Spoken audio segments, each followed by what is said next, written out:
My dollhouse had mysteriously gained a terrifying human head doll. I discovered that the Smith family, who should have been lying in bed, were now sitting up nervously, and their son was hiding under the covers with a look of terror on his face. Not only that, even the toy dog in the living room was staring alertly toward the living room. I followed the dog's gaze to the living room and found that the terrifying head that was originally on the table had somehow moved to the floor. I curiously reached out to touch it, and the neck area was covered with sticky liquid like blood. I found it unbelievable, but just as I was confused, my mom called me downstairs for dinner.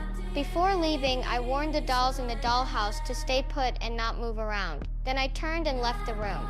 After dinner, I couldn't wait to run back to my bedroom because I wanted to see if anything had changed with that creepy dollhouse. Sure enough, when I opened the dollhouse, I was horrified to find that the dolls had moved positions again.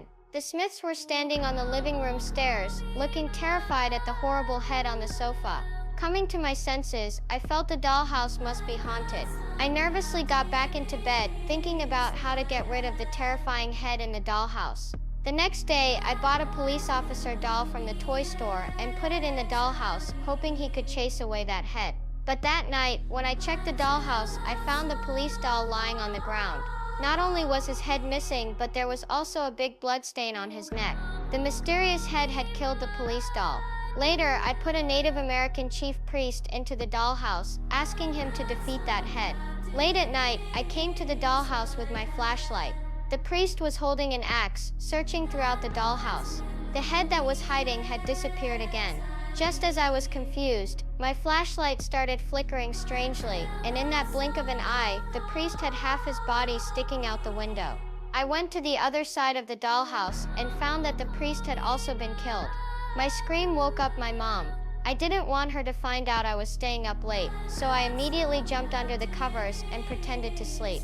After my mom left suspiciously, I rushed to the dollhouse again.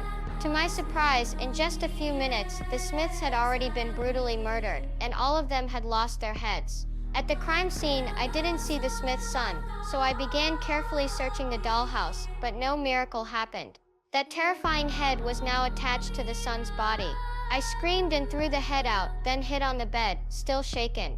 That head was just too terrifying. After calming down, I felt I should throw the head outside, which might be safer. So I gathered my courage, got out of bed carefully with my flashlight. I searched under the bed for a while and finally found the discarded head. But terrifyingly, that horrible head suddenly grew bigger, becoming the size of a real human, looking even scarier than before.